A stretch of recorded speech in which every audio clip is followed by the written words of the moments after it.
என் ஆத்துமாவே என் முழு உள்ளமே உன்னதர் ஏசப்பா நாமத்தை ஸ்தோத்தரி. என் ஆத்துமாவே என் முழு உள்ளமே உன்னத உத்தமர் நாமத்தை ஸ்தோத்தரி. வையகத்தில நந்த நன்மைகள் எல்லாம் செய்த உபகாரம் மறவாமல்.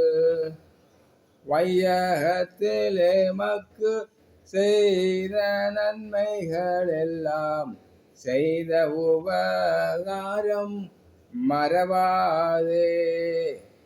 என் ஆத்துமாவே என் முழு உள்ளமே உன்னதன் உத்தமர் நாமத்தை ஸ்தோத்தரி.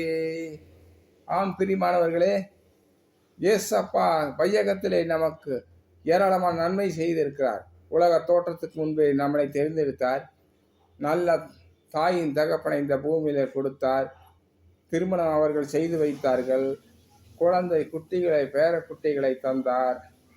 உண்பதற்கு ஆகாரம், இருப்பதற்கு இருப்பிடம், உடுத்துவதற்கு உடை நிறைவாய் தந்தார். பிரியமானவர்களே, எப்பொழுதும் அவருக்கு நன்றி கடனாக இருக்க வேண்டும். அது மட்டுமல்ல, அவர் நமக்காக சிலுவையிலே மரித்து சின்னாபின்னமாகி மரித்து அவர் இறைவன் என்பதனால் 3வது நாள் உயிரோடே எழுந்தார். பிரியமானவர்களே, ஏசப்பா அவ்வளவு தூரம் நம்மளை நேசிக்கிறார்.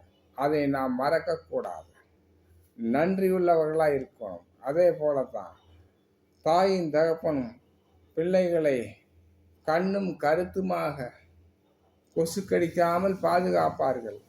ஆனால் வயதாகும் பொழுது கண்டுக்க மாட்டார்கள். பிரியமானவர்களே, சுயமாக நடந்து சுயமாக போய்விடுவார்கள். அது தாய் தகப்பனை கடைசி காலத்தில் கவனிக்க வேண்டியது பிள்ளைகளுடைய பொறுப்பு. தாய் தகப்பன் குழந்தைகளை எப்படி வளர்த்தி பராமரித்தார்கள், அதே போலதான் ஏசப்பாவும் நமக்காக அடிபட்டு மரித்து ஜீவனை தந்தார், உயிரோடு எழுந்தார். அதனால அவரை நாம் விசுவாசிக்க வேண்டும்.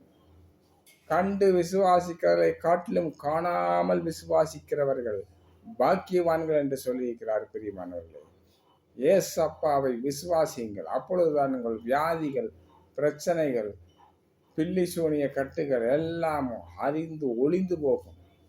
ஏசப்பாவிடத்தில் நெருங்கி வாருங்கள். ஏசப்பாவின் நாமத்தில் நான் உங்களை ஆசீர்வதிக்கிறேன். ஆமென்.